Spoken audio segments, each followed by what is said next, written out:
what's up everybody? Welcome to Car Question. Matt with James. And this week we are driving the Chevrolet Trax. This is the second generation. Well, as you can see, it's not looking like the previous gen. Oh, it changes so much. This is getting huge and bigger, but it's still a subcompact SUV. James, what happened to that segment?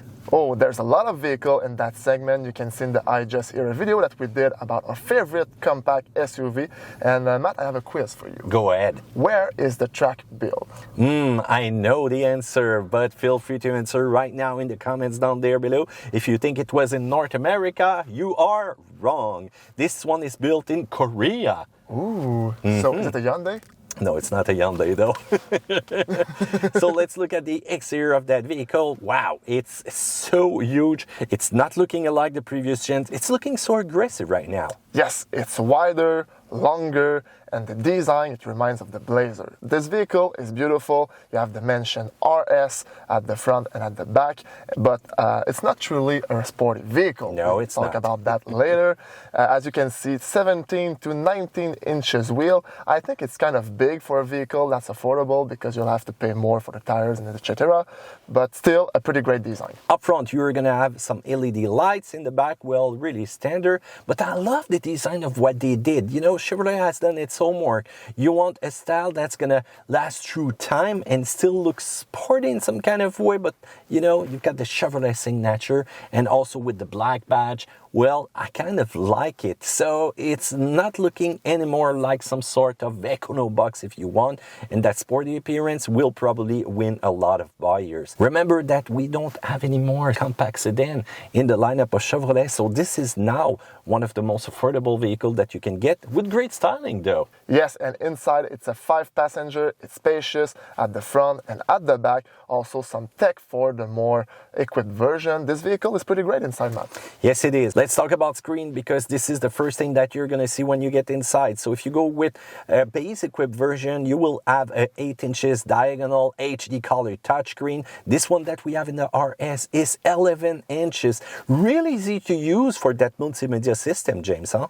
Yes, but it seems complicated when you want to transfer the information in your multimedia system to your cluster because yes, you can, and there's not many menus in that cluster. You have to push the button, maintain it, and you just change the display after that. It's pretty simple. Pretty simple. And remember, if you go with a base version, you're going to go back to needles in that cluster. But here we are with an 8 inches diagonal color driver information center.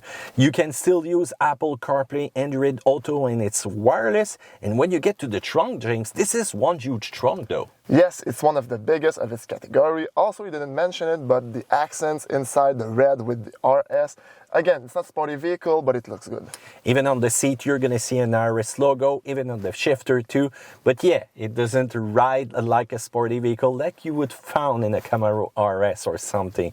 Tell me more about the engine. It's a 1.2-liter turbo, 137 horsepower, 162 pound-feet of torque. It's surprising because the old gen was a 4-cylinder, 1.4-liter turbo, developing 155 horsepower and 177 pound-feet of torque. So it's less than the old gen, all maintained to a 6-speed transmission. It's really, really strange because the vehicle just grown bigger. And when I say big, as soon as you open the hood, you can see there's room for a bigger engine. That's for sure. And by reducing the horsepower and the torque, well, with that side, with that weight, with those big wheels, it doesn't make it sporty at all. And there's no all-wheel drive too. So do you need an all-wheel drive today in this kind of vehicle? It's handy in winters, but no, it's not really necessary. So let's get behind the wheel. And how does it feel once you're going to drive it? It really feels like the old Cruise, you know? Even a little bit like the Impala in some kind of way. This feels more like a sedan rather than a compact SUV, even if you got some little ground clearance if you want. And don't get me wrong, but even if you got the RS badge, that feels vague. The transmission, well, it's not a CVT though. That's a thumbs up to that. But sometimes it takes time to react. It's not really fun. You can put it in manual mode, but you won't really have fun with it either. The braking, well, distances are long. So once again, everything got bigger, but I think the mechanical components did not really follow with the trends to be a little bit more sporty in some kind of way, or just, par with the vehicle that you see in some kind of way. So all of that, it's still not too bad though. It's comfortable. The noise level inside the cabin is kind of low. You can cruise along, and this is the definition of a great vehicle that will get you from point A to point B, but in comfort, with technology, it's not too bad though. No, really not. And speaking about point A to point B, the fuel consumption, Matt, that's a bit of deception here. 8.3 liter per 100 in city, 7.4 on the highway. For the Americans, just see the numbers just here. And it's a lot for a compact SUV like that. Yes, it is. Smaller engine doesn't mean more fuel economy. Also, as soon as you're going to step on it, you can feel the turbo. You've got that little oomph, but you can feel also the noise, which is like, it's kind of working. My imitation is not that great. Good job. I tried. But you can feel that it's always grunting, trying to get you more power as you press on the accelerator. It's so strange to get such little engine and yet no really big improvement in fuel economy. Let's talk about price. The model that we're trying right now, $31,030 at MSRP, but the real price, the one you will see on your contract, it's 6.61% APR, $43,140. That's a lot of money. With a base version, it's $24,530 at the MSRP. And I have a question for you. Yeah.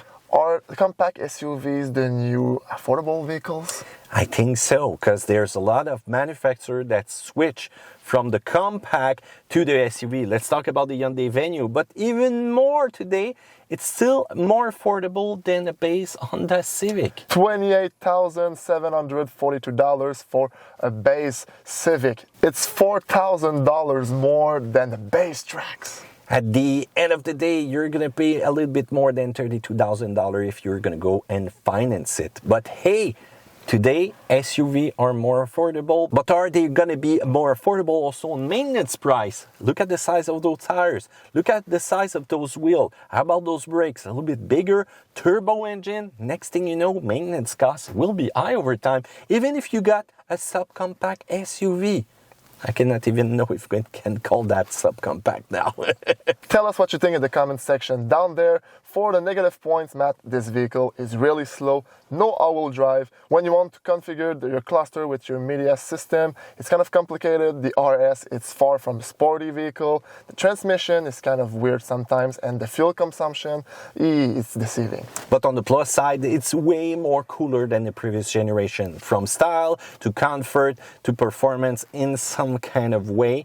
But remember that it's gotten bigger and bigger. So there's more equipment than ever, also than the previous gen. You've got that 11 inches tactile screen, which is really easy to use, no CVT, and the price is really acceptable when you compare it to a regular sedan today. But the big question now, will it be reliable over time with that small turbo engine? We'll see. I won't take a side on that one. What's your bet? Place them down below in the comment section. Thumbs up, subscribe, and see you another time on another video of Car Question. Bye-bye.